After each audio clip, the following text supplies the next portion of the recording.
Selamat sejahtera, nama saya Jacinta Liza, nombor matris 283756 dan nama ahli kumpulan saya Muhammad Ashraf, nombor matris 284147 dan Muhammad Syahir 284074 and Vini Shah 283990 dan Oli Arsi 283889. Kami sekumpulan ingin membentangkan tentang isu dan cabaran dalam sistem pendidikan di Malaysia. Saya akan memberi pengenalan tentang tajuk kami. Pendidikan merupakan teras utama kepada pembangunan sesebuah negara kerana ia menjadi pemangkin kepada kemajuan sosial, ekonomi dan politik.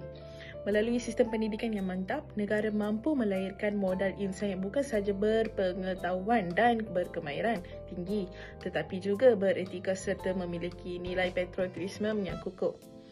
Namun begitu, walaupun pelbagai dasar dan pelan pembangunan pendidikan telah dibenarkan sejak merdeka, sistem pendidikan Malaysia masih berdepan pelbagai cabaran yang kompleks. Antara isu utama yang sering diperdebatkan termasuklah ketidakstabilan dasar akibat campur tangan politik, perdebatan mengenai bahasa pengantar, isu kualiti dan beban tugas guru serta cabaran dalam pentadbiran dan pelaksanaan dasar pendidikan. Oleh itu, perbincangan ini bertujuan mengubah secara mendalam isu dan cabaran utama tersebut dari segi politik dan pentadbiran. Analisis ini diharap dapat memberikan gambaran yang lebih jelas tentang sejauh mana dasar pendidikan di Malaysia berdaya mencapai objektifnya di samping mengemukakan cadangan penambahbaikan yang boleh memperkukuh sistem pendidikan agar lebih stabil, inklusif dan mampan pada masa hadapan. Seterusnya, latar belakang dan evolusi dasar pendidikan. Sistem pendidikan Malaysia telah mengalami proses evolusi yang panjang bermula sejak era pra-kemerdekaan. Pada ketika itu, sistem pendidikan bersifat vernacular dan terpisah mengikut kaum Melayu, Cina, Tamil dan Inggeris tanpa matlamat perpaduan nasional yang jelas. Laporan Razak 1956 menjadi batu asas utama kepada dasar pendidikan kebangsaan yang menekankan integrasi nasional melalui penggunaan bahasa Melayu sebagai bahasa pengantar utama. Kemudian, Laporan Rahman Talib 1960 memperkukuh dasar ini dengan penekanan terhadap pendidikan teknikal dan vocational bagi memenuhi keperluan pembangunan negara.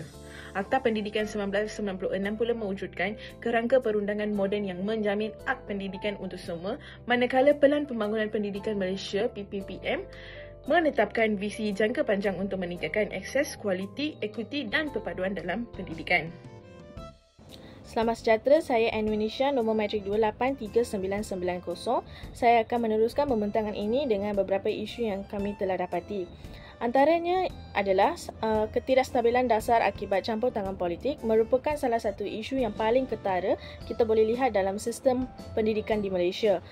Sejak beberapa tahun lalu, dasar pendidikan sering berubah seiring dengan pertukaran kerajaan ataupun kepimpinan di Kementerian Pendidikan. Setiap pentadbiran membawa agenda dan juga ideologi yang tersendiri, menyebabkan dasar yang sedia ada diubah tanpa mengambil kira kesan jangka panjang. Sebagai contoh kita boleh lihat iaitu dasar PPSMI, pengajaran dan pembelajaran sains dan matematik dalam bahasa Inggeris yang dikenalkan pada tahun 2003 bertujuan untuk meningkatkan penguasaan bahasa Inggeris dalam kalangan pelajar. Namun dasar ini dimansuhkan pada tahun 2012 dan digantikan dengan dasar MBMMBI iaitu mempertabatkan bahasa Melayu dan memperkukuh bahasa Inggeris atas alasan nasionalisme dan juga tekanan politik. Perubahan dasar secara mendadak ini telah menimbulkan kekeliruan dalam kalangan guru dan pelajar sekaligus menjejaskan kesinambungan pembelajaran. Keputusan pendidikan yang berasaskan kepentingan politik bukannya hasil penyelidikan akademik dan data empirikal telah menimbulkan kesan negatif terhadap kualiti sistem pendidikan negara. Oleh itu, pendidikan harus dilindungi daripada pengaruh politik dengan mewujudkan satu dasar pendidikan kebangsaan yang bersifat tetap dan berasaskan bukti evidence-based policy. Hanya dengan kestabilan dasar, matlamat jangka panjang pendidikan dapat dicapai secara konsisten. Seterusnya, isu yang kedua adalah jurang pendidikan dan cabaran digital. Jurang pendidikan antara kawasan bandar dan luar bandar terus menjadi isu yang berpanjangan dalam sistem pendidikan di Malaysia. Sekolah di kawasan bandar lazimnya dapat menikmati kemudahan yang lebih lengkap seperti makmal komputer, capaian internet berkelajuan tinggi, tenaga pengajar yang mencukupi serta persekitan pembelajaran yang kondensif. Namun sebaliknya, sekolah yang berada di luar bandar berdepan kekurangan kemudahan asas, masalah capaian internet serta kekurangan guru yang berpengalaman. Pandemik COVID-19 telah memperlihatkan jurang ini dengan lebih jelas apabila pembelajaran dalam talian dijalankan. Ramai pelajar di luar bandar gagal mengikuti kelas dalam talian akibat kekurangan peranti digital dan liputan internet yang lemah.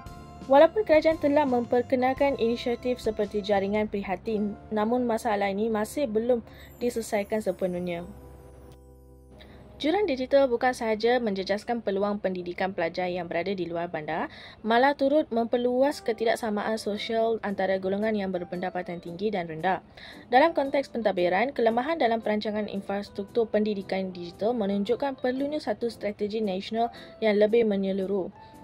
Hai, nama saya Olia Simoniandi, nombor matrik saya 283849. Hari ini saya akan membentangkan tentang isu utama ketiga, iaitu perdebatan bahasa pengantar dan kualiti guru. Isu bahasa pengantar dalam sistem pendidikan Malaysia merupakan antara topik yang paling panjang didebatkan sejak merdeka. Penggunaan bahasa Melayu sebagai bahasa pengantar utama dilihat penting bagi memupuk perpaduan nasional, manakala penguasaan bahasa Inggeris pula dianggap keperluan global untuk menghadapi dunia moden dan ekonomi berasaskan pengetahuan. Penggunaan bahasa Melayu sememangnya memainkan peranan besar dalam pembimbingan identiti kebangsaan, namun menurut tahap penguasaan bahasa Inggeris dalam kalangan pelajar menimbulkan keimbangan terhadap daya saingan mereka di peringkat antarabangsa. Ketidakserangaman dasar seperti pelaksanaan PPSMI dan penggantiannya dengan MBMMBI menunjukkan bahawa keputusan dalam isu bahasa penghantar lebih mempengaruhi oleh sistem politik berbandingan asil penyelidikan pendidikan. Guru merupakan barisan hadapan pelaksanaan dasar, namun seringkali dibebankan dengan tugasan pentadbiran yang berlebihan seperti penyediakan laporan, dokumentasi dan aktiviti bukan akademik. Tekanan kerja ini menyebabkan tumpuan terhadap aktiviti pengajaran dan pembelajaran semakin berkurang. Tambahan pula, latihan profesional berterusan yang disediakan kepada guru tidak selalu relevan dengan perubahan semasa, terutamanya dari segi kaedah pengajaran digital dan pendekatan abad ke-21. Seterusnya, saya akan membincangkan tentang cabaran globalisasi dan keseimbangan regulasi industri. Globalisasi dan regulasi industri telah membawa perubahan besar terhadap struktur ekonomi dan sosial dunia, termasuk sistem pendidikan. Di Malaysia, cabaran utama iaitu memastikan sistem pendidikan mampu melahirkan generasi yang bersedia menghadapi dunia pekerjaan yang semakin terteraskan teknologi otomotif dan kecerdasan buatan AI. Kementerian Pendidikan Malaysia telah memperkenalkan pendidikan berasaskan kemahiran abad ke-21 yang menekan elemen 4C, iaitu critical thinking, creativity, collaboration dan communication. Keempat-empat elemen ini bersetuju untuk membentukkan pelajar mampu berfikir secara analytical, berinovasi, bekerja dalam pasukan dan berkomunikasi dengan berkesan. Selain itu, pendidikan STEM, sains, teknologi, kejuruteraan dan matematik dijadikan tunjuk utama dalam matematik Malaysia mampu menghasilkan tenaga kerja memenuhi keperluan industri masa hadapan. Namun cabaran pelaksananya amat kerja, kekurangan tenaga pengajaran STEM, kelemahan kemudahan makmal dan infrastruktur digital di luar bandar serta kurangnya berkesedaran terhadap kepentingan bidang sains teknologi menyebabkan pelaksanaan dasar tidak mencapai sasaran optimum. Oleh itu, sistem pendidikan perlu digerakkan ke araan pendidikan adaptatif, iaitu sistem sentiasa responsif terhadap perubahan global. Dari sudut politik dan pentadbiran, sistem pendidikan Malaysia berdepan cabaran besar yang menjejaskan kestabilan dasar serta keberkesanan pelaksanaan program. Campur tangan politik yang berlebihan dalam pembentukan dasar menyebabkan matlamat pendidikan sering tergelincir daripada objektif sebenar. Setiap kali berlaku pertukaran kerajaan, dasar pendidikan lazimnya disemak semula atau diubah mengikut ideologi dan kepentingan parti pemerintah. Selain campur tangan politik, susu pentadbiran pendidikan yang berlapis-lapis juga menambah beban birokrasi. Kementerian Pendidikan, Jabatan Pendidikan Negeri, pejabat pendidikan daerah dan pihak sekolah sering beroperasi tanpa penyelarasan yang sempurna. Akibatnya, keputusan pentadbiran menjadi lambat, dasar sukar dilaksanakan secara seragam. Guru dan pentadbir sekolah akhirnya menanggung kesannya apabila mereka dibebani dengan pelbagai tugasan bukan akademik seperti penyediaan laporan, pelaksanaan program luar dan kerja dokumentasi yang tidak berkaitan langsung dengan pengajaran. Dalam konteks pentadbiran awal moden, sistem pendidikan memerlukan model pengurusan yang lebih cekap, telus dan berasaskan data. Struktur organisasi yang terlalu kompleks perlu diringkaskan supaya proses membuat keputusan lebih pantas dan berfokus kepada penghasilan pendidikan. Cabaran sosial budaya. Malaysia merupakan sebuah negara majmuk yang kaya dengan kepelbagaian etnik, budaya dan agama.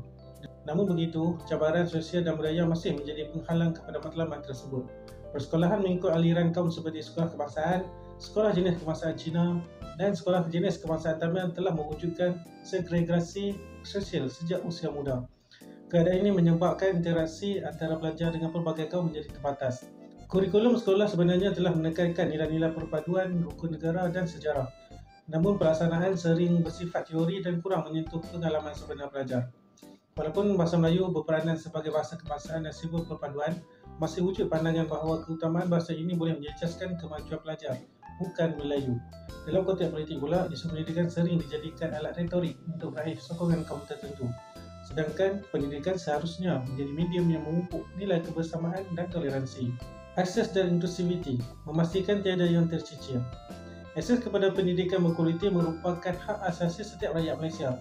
Namun realiti menunjukkan bahawa masih terdapat pelajar yang tercicir akibat kekangan sosial ekonomi, geografi dan fizikal. Walaupun pendidikan rendah dan menengah diwajibkan di bawah Akta Pendidikan 1996, kadar kehadiran dan pencapaian pelajar di kawasan luar bandar dan pedalaman masih rendah berbanding di bandar. Faktor kemiskinan, jarak sekolah yang jauh serta kekurangan kemudahan asas menjadi penghalang utama kepada penyertaan pendidikan yang menyeluruh. Bagi pelajar berkeperluan khas, pendidikan program pendidikan inklusif PPI masih belum mencapai tahap ideal. Banyak sekolah masih kekurangan guru terlatih dan infrastruktur mesra orang kurang upaya. Dalam konteks pentadbiran, kekangan bajet serta perancangan yang tidak seimbang antara negeri turut memburukkan keadaan. Oleh itu, strategi pendidikan inklusif perlu digerakkan secara menyeluruh dengan memastikan peruntukan yang mencukupi, latihan khas kepada guru serta pelaksanaan kurikulum yang fleksibel dan mesra keperluan individu. Dari segi keadilan sosial, kerajaan perlu memperluas bantuan kewangan seperti beasiswa, derma siswa dan skim bantuan peranti digital kepada pelajar miskin. Infrastruktur luar bandar termasuk capaian internet dan kemudahan pembelajaran perlu dinaik taraf agar pelajar luar bandar tidak terus ketinggalan. Cadangan penambahbaikan menuju reformasi pendidikan menyeluruh. Bagi memastikan sistem pendidikan Malaysia kekal relevan dan berdaya saing, reformasi menyeluruh dalam aspek dasar, pentadbiran dan pelaksanaan amat diperlukan. Pertama, kerajaan perlu mewujudkan piagam pendidikan nasional, satu dokumen dasar kekal yang menetapkan prinsip utama pendidikan negara. Piagam ini hendaklah bebas daripada campur tangan politik dan menjadi rujukan utama bagi semua dasar pendidikan tanpa mengira perubahan kerajaan. Langkah ini dapat menjamin kestabilan dasar serta kesinambungan pelaksanaan jangka panjang. Kedua, kualiti guru perlu ditingkatkan melalui latihan profesional yang berterusan serta pengurangan beban pentadbiran. Guru perlu diberi ruang untuk fokus kepada aktiviti pengajaran dan pembelajaran secara kreatif dan interaktif. Latihan yang diberikan hendaklah menekankan penggunaan kaedah pengajaran moden, kemahiran digital serta pendekatan berasaskan kemahiran abad ke-21. Ketiga, kerajaan mesti memperluas pendidikan inklusif dengan membangunkan kemudahan mesra OKU, memperkukuh program PPI dan menambah bantuan kewangan kepada pelajar miskin bagi memastikan akses pendidikan yang adil untuk semua. Selain itu, usaha memperkasa pendidikan di luar bandar perlu dipergiat melalui pembangunan infrastruktur, peningkatan capaian internet dan penyediaan prasarana pembelajaran yang lengkap. Dalam konteks co-curriculum, integrasi antara pendidikan STEM dengan penilaian perpaduan nasional amat penting bagi melahirkan generasi pelajar yang seimbang dari segi intelektual, sosial dan juga moral. Reformasi pentadbiran pula harus memberi penekanan kepada sistem berasaskan hasil dan ketelusan dalam pembuatan keputusan. Secara keseluruhannya, pendidikan mesti dianggap sebagai agenda nasional yang menyatukan rakyat, bukan medan perbezaan politik. Secara kesimpulannya, sistem pendidikan Malaysia telah mencatat kemajuan yang signifikan sejak merdeka, namun masih berhadapan dengan pelbagai cabaran yang perlu ditangani dengan serius. Ketidakstabilan dasar akibat campur tangan politik menjejaskan konsistensi pelaksanaan, manakala jurang pendidikan antara bandar dan luar bandar menimbulkan ketidaksamarataan akses terhadap peluang pembelajaran. Beban tugas guru yang melampau dan kelemahan dalam sistem pentadbiran pula mengurangkan keberkesanan proses pengajaran serta kecekapan institusi pendidikan. Untuk bergerak ke hadapan, negara perlu mempunyai dasar pendidikan yang konsisten, inklusif dan berasaskan data. Dalam masa yang sama, pendidikan harus terus menjadi instrumen utama perpaduan nasional. Kurikulum dan aktiviti sekolah perlu menanam nilai-nilai sejagat seperti toleransi, empati dan semangat kebersamaan bagi membina generasi yang bersatu padu dan ciptakan negara. Akhir sekali, pendidikan mesti diangkat sebagai agenda nasional yang melampaui kepentingan politik parti. Reformasi menyeluruh yang berpaksikan integriti, profesionalisme dan keadilan sosial akan menjamin masa depan pendidikan yang gemilang. Hanya dengan sistem pendidikan yang stabil, inklusif dan berkesan, Malaysia mampu melahirkan modal insan berdaya saing yang menjadi pemangkin kepada kemajuan sosio-ekonomi dan kestabilan politik negara.